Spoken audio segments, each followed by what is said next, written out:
सो दोस्तों welcome to money stocks. तो इस वीडियो के अंदर हम लोग बात करने वाले हैं मल्टीपल स्टॉक्स के बारे में। तो चलिए सबसे पहले हम लोग बात करेंगे आईआरसीटीसी के बारे में। तो आईआरसीटीसी का अगर आप परफॉर्मेंस देखोगे तो ऑलमोस्ट हमें 4% की गिरावट आईआरसीटीसी इस कंपनी के अंदर नजर आ चुकी है एंड 664 रुपीज़ के आसपास हमें क्लोजिंग नजर आ चुकी है। अगर दोस्तों और अगर गिरावट आईआरसीटीसी के अंदर होता है तो कहाँ तक कंपनी गिर सकता है ना, उसके बारे में भी हम लोग बात करेंगे। लेकिन इतना ह्यूज अमाउंट ऑफ दोस्तों गिरावट का कारण क्या है, रीजन क्या है? रीजन तो हमें पता होना चाहिए। इतना फंडामेंटल है कंपनी जिसका मार्केट कैप ऑलमोस्ट हमें लार्ज कैप कैटेगरी से कंपनी बिलोंग करता है, उस कंपनी के अंदर दोस्तों अगर 4% की गिरावट होता है ना, तो न्यूज बेसिस कोई ना कोई अपडेट्स जरूर होता है। तो क्या हमें आईआरसीटीसी कंपनी के अंदर न्यूज नजर आई है? नहीं, कोई न्यूज दोस्तों आईआरसीटीसी के अंदर नजर नहीं आई, क्योंकि नेगेटिव न्यूज कोई भी नहीं है जिस वजह से हमें गिरावट आईआरसीटीसी के अंदर नजर आ सके। लेकिन एक रीजंस की वजह से मल्टीपल सेक्टर्स के अंदर, मल्टीपल स्टॉक्स के अंदर, मल्टीपल कंपनीज के अंदर गिरावट नजर आया हुआ है। तो चलिए रीजन क्या है? सबसे पहला निफ्टी 50। अगर आप इंडियन मार्केट की अगर बात कीजिए तो इंडियन स्टॉक मार्केट के अंदर 1.5% की गिरावट हमें नजर आया है। निफ्टी 50 के अंदर 260 पॉइंट्स की गिरावट नजर आ चुकी है। सेंसेक्स के अंदर भी गिरावट हुआ, निफ्टी आईटी के अंदर भी गिरावट हुआ, निफ्टी बैंक के अंदर भी गिरावट हुआ, यानी कि हर एक इंडाइसेस के अंदर गिरावट हुआ। इंडाइसेस अगर गिरता है तो उन इंडाइसेस के अंदर जितने भी स्टॉक्स होते हैं ना, उन स्टॉक्स के अंदर भी दोस्तों गिरावट हमें नजर आता है। तो कहीं ना कहीं अगर स्टॉक्स गिरेंगे तो मल्टीपल अगर आप देखोगे तो टाटा स्टील के अंदर भी गिरावट हुआ, सेंसेक्स अगर गिरा, फिर हमें ऑलमोस्ट टाटा मोटर्स के अंदर भी गिरावट नजर आया सेंसेक्स गिरने की वजह से। तो कहीं ना कहीं अगर आप देखोगे बहुत बुरा इम्पैक्ट हमें आज के दिन इंडियन स्टॉक मार्केट के अंदर नजर आया, इसी की वजह से कंपनीज के अंदर नजर आ चुका है। इसी की वजह से कुछ दिनों से हमें आईआरसीटीसी के अंदर ऑलमोस्ट हमें 7 से 8% की गिरावट नजर आ चुकी है। लेकिन ओवरऑल आज की बेसिस के ऊपर 4% गिर चुका है आईआरसीटीसी। एंड मैक्सिमम के अंदर अभी भी अगर आप देखोगे टॉप पॉइंट से लेके करंट प्राइस तक अगर आप कैलकुलेट करेंगे तो अभी भी कंपनी 40% की गिरावट के अंदर हमें ट्रेड कर रही है। तो क्या हमें माल दोस्तों बेच के निकल जाना चाहिए? बिल्कुल भी नहीं।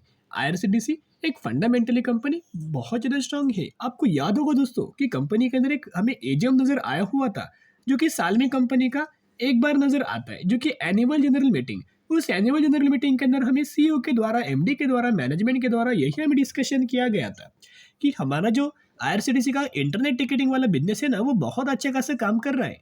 सेकेंड, जो आईआरसीटीसी का कैटरिंग वाला बिजनेस है ना, वो भी बहुत अच्छा खासा काम कर रहा है। लेकिन थर्ड, जो टूरिज्म वाला बिजनेस था, उतना अच्छा खासा काम नहीं करता। लेकिन करंटली एजीएम होने के बाद एजीएम के अंदर दोस्तों डिस्कशन हुआ था कि ऑलमोस्ट हम लोग बहुत ज़्यादा करंटली फोकस है ना टूरिज्म सेगमेंट के अंदर करने वाले हैं। इसी की वजह से लगातार टूरिज्म सेगमेंट रिगार्डिंग न्यूज़ मैं आईआरसीटीसी के अंदर आपके साथ शेयर करता रहता हूँ। नए नए कंपनी पैकेजेस हमें लॉन्च करता रहता है। आपको पता है नवरात्रि का फेस्टिवल करंटली चल रहा है, इसी की वजह से नए नए पैकेजेस कंपनी ने हमें अच्छे खासे बेसिस के ऊपर लॉन्च किया गया था। इसी की वजह से कहीं ना कहीं हमें आईआरसीटीसी के क्वार्टर टू रिजल्ट्स के अंदर हमें इम्पैक्ट नजर आ सकता है।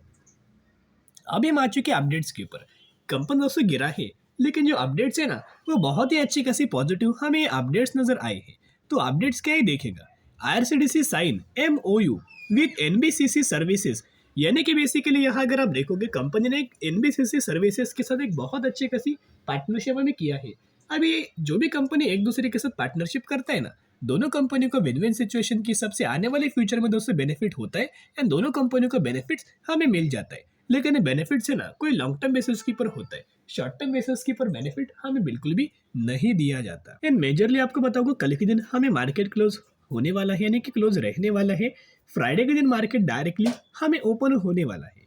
तो कहीं ना कहीं दोस्तों अगर आप देखोगे तो जो मार्केट अभी डायरेक्टली वेनसडे के दिन ओपन होने वाला है, तो जो मार्केट अभी डायरेक्टली वेनसडे के दिन ओपन होने वाला है, वो आईआरसीटीसी के अंदर गिरावट दोस्तों नजर आ सकता है। अभी मेन कारण क्यों हमें आईआरसीटीसी के अंदर वेनसडे के दिन गिरावट हो सकता है या फिर एक गैप डाउन वाला ओपनिंग वाला सिनेरियो नजर आ सकता है। सबसे पहले अगर आप यहाँ देखोगे तो ऑलमोस्ट हमें सेल रेट क्वांटिटीज नजर आया हुआ है, यानी कि मार्केट क्लोज होने के बाद सेल ऑर्डर हमें लग चुका है, एम ऑर्डर लग चुका है। जहाँ क्वांटिटीज अगर आप देखोगे 2373 क्वांटिटीज के आसपास हमें सेलिंग के लिए लग चुका है M order, after market order इसे बोल सकते हो। तो कहीं ना कहीं सेल ऑर्डर दोस्तों अगर लगता है ना, तो सबसे पहले जो कंपनीज के अंदर सेल ऑर्डर लगता है जब भी मार्केट ओपन होता है, एक तो कंपनी के अंदर गिरावट होना स्टार्ट होता है, एक तो ओपनिंग वक्त कंपनी हमें गैप डाउन ओपन दे देता है। तो कहीं ना कहीं थोड़ा बहुत पैनिक लेवल हमें नजर आ सकता है, इसी की वजह से जो मार्केट गिरा है ना, इसी की वजह से थोड़ा बहुत हमें सेलिंग पब्लिक के द्वारा नजर आ रहा है।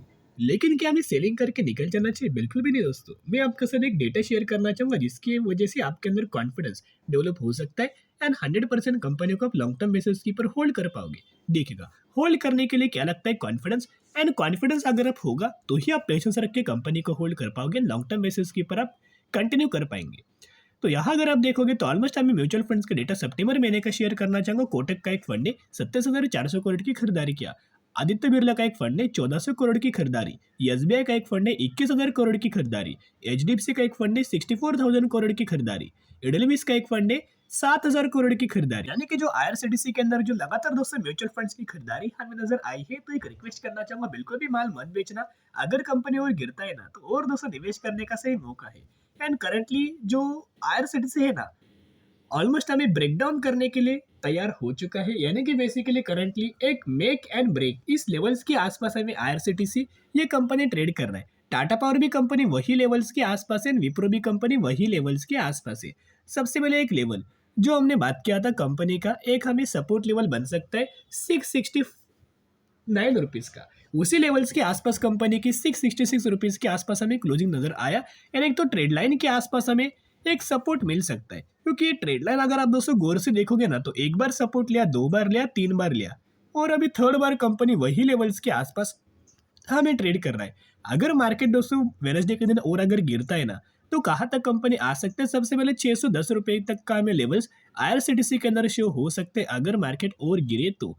अगर मार्केट दोस्तों और नहीं गिरता, मार्केट के अंदर अभी एक कंसोलिडेशन फेज अगर नजर आता है या फिर वहीं से मार्केट अगर रिकवर दोस्तों होता है ना वेडनेसडे के दिन, तो यहीं से आईआरसीटीसी के अंदर भी रिकवरी नजर आ सकती है। क्योंकि जो गिरावट हुआ है वो मार्केट की वजह से हुआ है, कोई नेगेटिव न्यूज की वजह से नहीं हुआ। क्योंकि कंपनी के अंदर नेगेटिव न्यूज बिल्कुल भी नजर नहीं आया, कंपनी के अंदर पॉजिटिव न्यूज ही हर एक नजर आ रही है। तो कहीं ना कहीं अगर आप देखोगे मार्केट के ऊपर अगर दोस्तों मार्केट और गिरे तो आईआरसीटीसी और गिरेगा। अगर मार्केट यही से रिकवर होगा तो आईआरसीटीसी के अंदर भी रिकवर नजर आएगा। सबसे पहले 770 रुपए का टारगेट एंड उसके बाद ऑलमोस्ट हमें 890 रुपए का टारगेट आईआरसीटीसी के अंदर नजर आ सकता है। तो बायोंडी स्ट्रेटेजी अप्लाई करके लंबे समय के लिए होल्ड करना। अभी हम बात करने वाले हैं शशिजीत इंफ्रा प्रोजेक्ट लिमिटेड के बारे में, जो कि बहुत ही छोटा प्राइस रेंज के आसपास कंपनी है। 37 रुपीज के आसपास ट्रेड कर रहा है, लेकिन 190% का रिटर्न मैक्सिमम के अंदर शेयर होल्डर्स को दे चुका है। कंपनी का बिजनेस बहुत अच्छा है, डिसेंट तरीके से कंपनी काम करता है एंड डिसेंट तरीके से कंपनी के पैरामीटर्स भी नजर आ रही है। तो ये वही कंपनी है जिस कंपनी के अंदर 1:5 रेशो के अंदर आपको स्प्लिट का बेनिफिट मिलने वाला है। तो अगर आपके पास एक शेयर होंगे तो एक के बदले आपको 5 शेयर मिलेंगे एंड 10 के बदले 50 शेयर इसी कंपनी के अंदर मिलने वाला है। तो स्टडी करना, एनालिसिस करना, उसके बाद निवेश करने की कोशिश कर सकते हो। अभी हम बात करने वाले हैं नेक्स्ट कंपनी के बारे में, एचयूएल के बारे में हम लोग बात करेंगे, जो कि 2,490 रुपए के आसपास ट्रेड कर रहा है एंड मैक्सिमम के अंदर आपको बताया 1400% तक का रिटर्न बना के दे चुका है। एचयूएल एक फंडामेंटली कंपनी बहुत ज्यादा स्ट्रॉन्ग है, एफएमसीजी सेक्टर से कंपनी बिलोंग करता है। मार्केट कैप भी देखोगे तो ऑलमोस्ट हमें 5,84,000 करोड़ का मार्केट कैप नजर आ रहा है। यानी कि एक लार्ज कैप कैटेगरी से कंपनी बिलोंग करता है एंड जिस सेगमेंट से है ना, एफएमसीजी सेगमेंट से, उस सेक्टर के अंदर नंबर 1 कंपनी यही नजर आ रही है। तो एचयूएल के अंदर दोस्तों एक बहुत बड़ा अनाउंसमेंट नजर आया हुआ था, कहीं ना कहीं कंपनी ने 1800% का डिविडेंड का अनाउंसमेंट किया है। तो जिसके हिसाब से 18 रुपीज का आपको डिविडेंड का 18 रुपीज का डिविडेंड आपको एचयूएल कंपनी के अंदर मिलने वाला है। अगर आप इस कंपनी के अंदर 1 नवंबर से पहले अगर निवेश करते हो तो ही आप एलिजिबल होंगे एंड तो ही आपको इस कंपनी के अंदर डिविडेंड का बेनिफिट मिल जाएगा। स्टडी करना, एनालिसिस करना, उसके बाद निवेश करने की कोशिश कर सकते हो। फिर मिलेंगे, बाय।